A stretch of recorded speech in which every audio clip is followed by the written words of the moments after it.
parte del problema en el que estamos metidos, la crisis, la espiral de violencia que hay en México empezó con el despliegue militar en el 2006 que hizo el presidente Felipe Calderón. Deberían de aceptar lo que están haciendo y dar argumentos de por qué están haciendo lo que están haciendo en lugar de simplemente esconderse detrás de estos subterfugios diciendo no, no es militarización, es policialización de los militares. Bueno, y el asunto aquí es que a diferencia de lo que decía el diputado morenista que escuchábamos hace un segundito, esta reforma hace mucho más que formalizar lo que ya existe. Sí, claro, formaliza la presencia de la Guardia Nacional en las calles, pero no nada más hace eso. Ya les decía, hay un cambio de por lo menos 14 leyes y de muy diversas cosas que van a suceder a partir de que se apruebe esta nueva ley. En la línea, y gracias por platicar con nosotros siempre, Catalina Pérez Correa. Me da mucho gusto conversar contigo esta tarde, Catalina. ¿Qué tal, Ana Francisca? Muchas gracias. Oye, a ver, pues es mucho más que formalizar lo que ya existe, ¿no? Creo que es correcto lo que estás diciendo.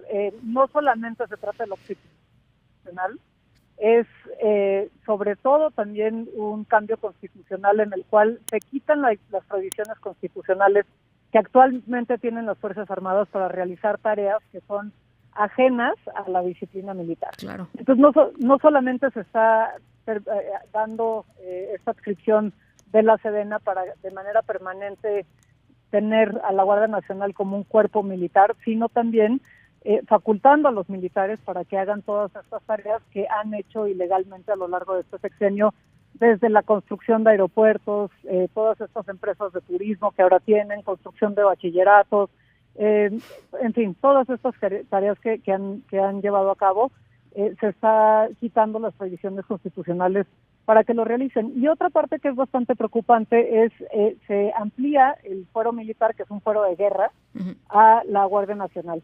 Y esto lo que quiere decir es que van a tener un régimen disciplinario distinto al de las autoridades civiles para poder verificar y sancionar cualquier violación que cometan a la disciplina militar.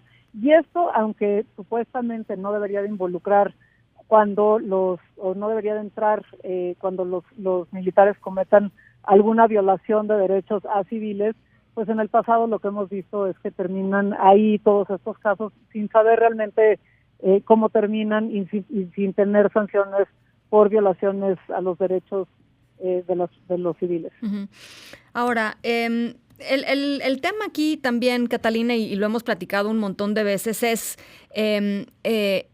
la gente se siente insegura, los gobernadores no tienen mejor idea que llamar a la Guardia Nacional y entonces tampoco dicen demasiado y tampoco tienen demasiados incentivos para fortalecer sus propias policías. La gente de pronto dice, bueno, ¿y a mí qué? O sea, a mí si pasa esta ley, ¿en qué me cambia o en qué me afecta? ¿Qué les dirías, Catalina?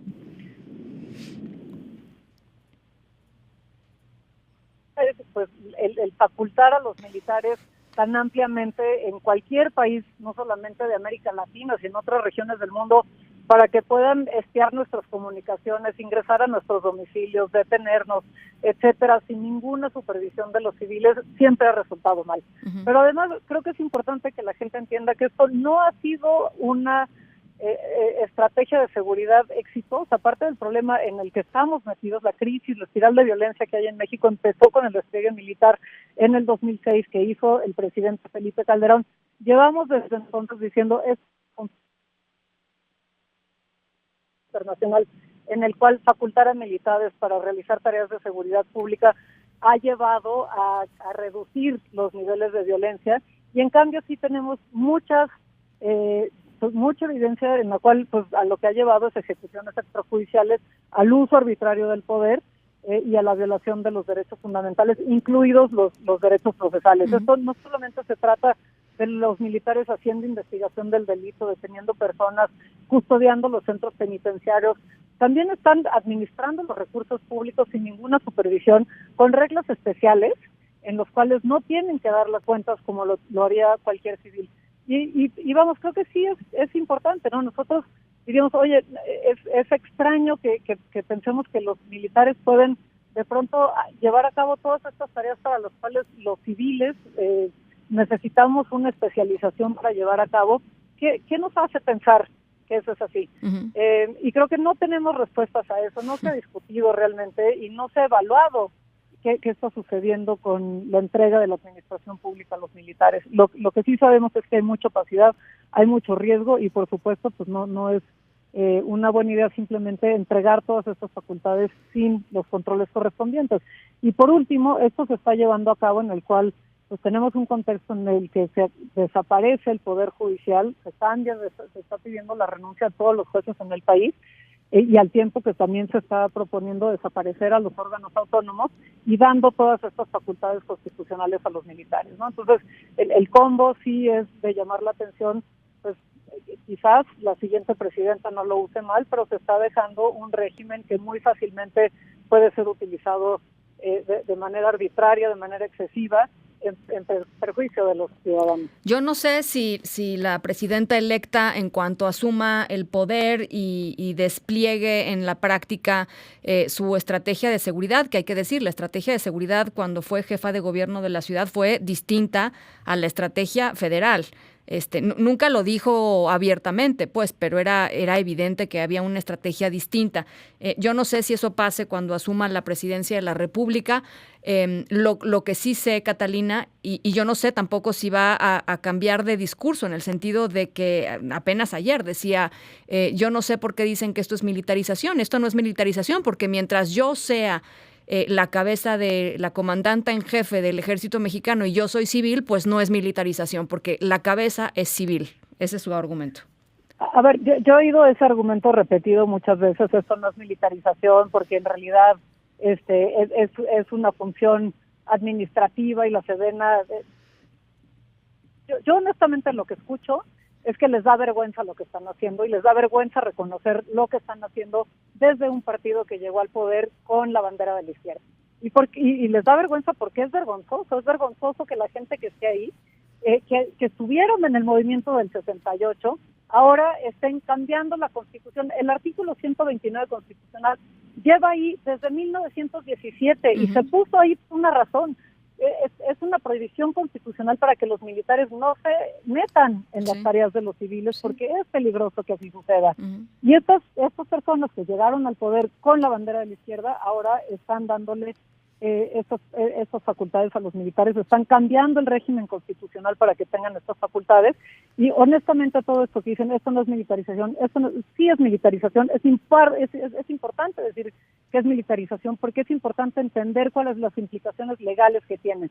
Están militarizando, están dándole facultades a los militares que no deberían de tener, y tienen estas instituciones, que son instituciones de guerra, un régimen jurídico distinto al que tienen los civiles. Entonces van a estar administrando el Estado, van a estar no solamente llevando tareas de seguridad pública como la investigación de los delitos, como espionaje a los ciudadanos, también van a estar llevando recursos públicos con un sistema jurídico distinto, que es un sistema jurídico que está construido para la guerra, por eso se llama fuero de guerra. Sí. Entonces, me parece que sí es importante decirle militarización, que deberían de aceptar lo que están haciendo y dar argumentos de por qué están haciendo lo que están haciendo, en lugar de simplemente esconderse detrás de estos subterfugios diciendo no es militarización, es policialización de los militares, estamos regulando, reglamentando, etcétera. Oye, hemos estado escuchando ahorita en la Cámara de Diputados. Sí. Y finalmente, creo que, no sé si sobra decirlo, pero hay que hacer el corte de caja final del sexenio del presidente López Obrador. Él asumió la presidencia de la República, él hizo campaña durante muchísimo tiempo diciéndole a la gente que iba a regresar a los militares a sus cuarteles, Catalina. O sea, eso no me lo estoy inventando yo. En cada uno de los discursos que trataba el tema de seguridad decía, vamos a regresar a los militares a sus cuarteles. Muy por el contrario, los militares hoy están más seguros que nunca en su papel y en su posición, gracias a una iniciativa del presidente López Obrador.